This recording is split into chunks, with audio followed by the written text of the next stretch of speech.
사랑하는 새벽나라 친구 여러분 안녕하세요. 여러분과 함께 월요일 말씀을 묵상할 김종호 목사입니다. 겨울이 되고 날씨가 추워졌습니다. 우리의 몸과 마음도 움츠러들기 쉬운 때인데요. 따뜻한 이불 안과 편안한 곳을 찾아서 조금 더 쉬고 싶은 마음이 들기도 합니다.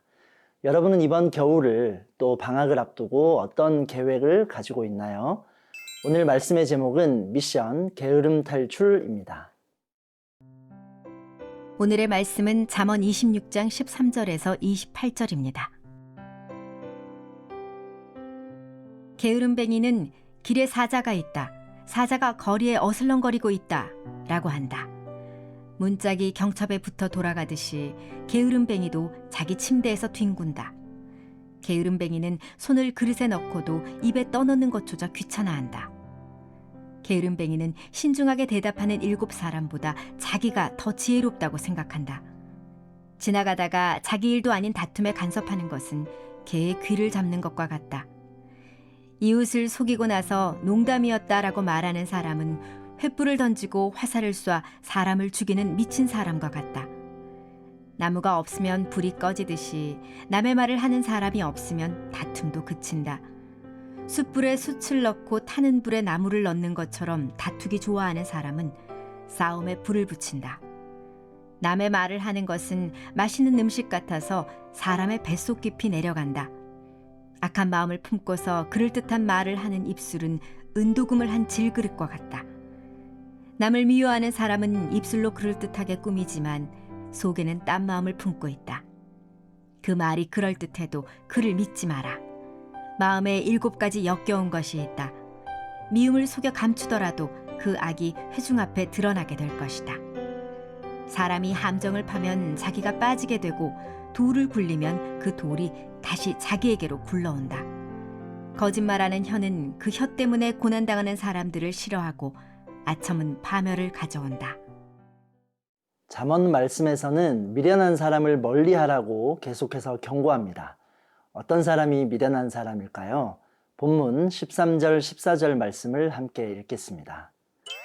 게으름뱅이는 길에 사자가 있다. 사자가 거리에 어슬렁거리고 있다. 라고 한다. 문짝이 경첩에 붙어 돌아가듯이 게으름뱅이도 자기 침대에서 뒹군다. 미련한 사람의 본성은 게으름으로 나타납니다. 게으름은 우리가 마땅히 해야 할 일을 하지 않고 자기가 하고 싶은 일만 하는 것인데요. 게으른 사람은 먼저 거리에 사자가 있다고 엉뚱한 핑계를 대며 자신을 정당화하려고 합니다. 일어나지 않은 일에 대해 과장하고 걱정하지요. 또 그들은 핑계가 많습니다. 늘 부정적으로 생각하죠. 가능성이 없다며 안 될 것이라며 쉽게 포기합니다. 게으른 사람은 게으름을 반복하는데요. 문짝이 경첩에 붙어 돌아가듯이 이들은 자기 침대에서만 머무르려 합니다. 생활의 구심점을 자기 침대에 두고 틈만 나면 누우려 하죠. 작은 일조차 귀찮아하고 항상 쉬려고 합니다. 심지어 먹는 일에도 게으른 모습을 볼 수 있습니다. 사실 더 주의해야 할 것이 있는데요. 게으른 사람이 스스로를 지혜롭게 여기는 것입니다. 자신이 게으른 사람이면서도 본인은 정작 그것을 알거나 깨닫지 못하고 자신이 지혜롭다 착각하는 것이죠. 스스로의 모습이 옳다고 생각합니다. 내 방법이 효과적이고 지혜롭다며 합리화합니다. 이들은 주변에서 아무리 충고를 해도 듣지 않습니다. 물론 내가 하고 싶은 것만 하면 더 즐거울 수 있죠. 조금 더 쉬면 편합니다. 힘들지도 않고요. 그러나 그렇게 우리가 게으름에 머무르게 될 때 우리에게 필요한 기회와 시간을 놓칠 수 있음을 기억해야 합니다. 여러분, 정말 무서운 사자는 길거리에 있지 않습니다. 우리의 마음속에 있을 수 있는데요. 게으름이라는 사자가 우리 마음속에 있을 때 우리는 아무것도 하지 않으려 하게 됩니다. 우리의 삶은 하나님께서 주신 것입니다. 그리고 그리스도인은 우리의 삶을 게으름으로 허비하지 않도록 주의해야 합니다. 우리의 시간이 한정적임을 알고 최선과 열심으로 살아가는 것이 지혜로운 모습임을 기억하기 원합니다. 사랑하는 새벽나라 친구들, 나의 일상에서 끊어내고 버려야 할 게으른 생활 습관이 있다면 무엇인가요? 오늘도 주님이 주신 이 시간을 성실하게 살아가는 여러분이 되기를 축복합니다.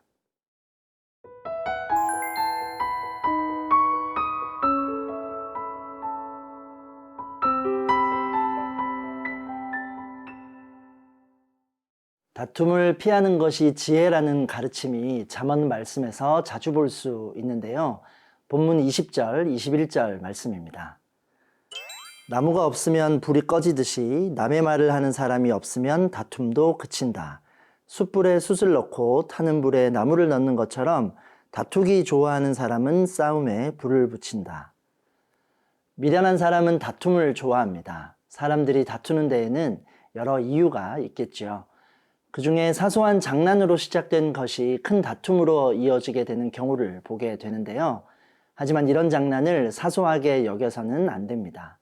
18절과 19절 말씀은 이웃을 속인 후에 농담이었다 말하는 것이 살인과 같은 것이라고 질타합니다. 재미삼아 던진 말에 누군가는 마음의 상처를 입을 수도 있는데요.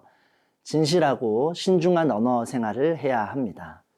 또 우리는 부적절한 말을 주의해야 합니다. 남의 말을 하게 될 때 다툼이 일어나게 되는데요. 불평의 말은 다툼의 불씨가 되죠.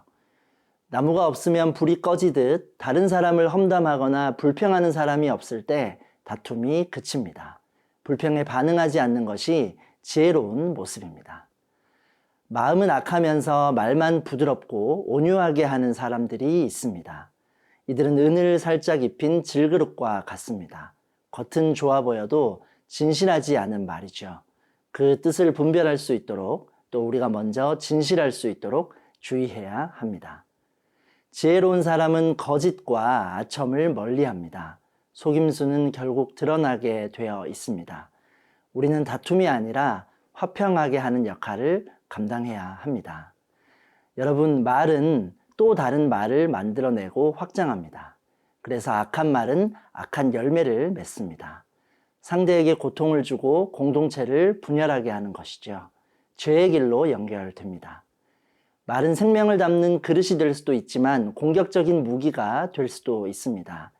나 자신이 아니라 남을 험담하고 악한 말을 할 때를 우리는 경계해야 합니다. 다툼과 화해, 상처와 회복, 죄와 거룩함 중에 나의 말은 어떤 열매를 맺고 있는지 돌아보기 원합니다. 선한 말이 선한 열매를 맺습니다. 사랑하는 새벽나라 친구들, 그리스도인으로서 우리의 정체성은 말과 행동으로 드러나게 됩니다. 하나님이 기뻐하시는 선하고 아름다운 말로 살아가는 오늘 하루가 되기를 소망합니다. 사랑의 하나님, 우리의 일상에서 게으름을 멀리할 수 있게 하시고 주어진 시간을 성실하게 살아가도록 힘과 용기를 주옵소서. 다툼이 아닌 화평의 길을 걸어가도록 우리의 말과 행동을 지켜 주옵소서. 예수님의 이름으로 기도합니다. 아멘.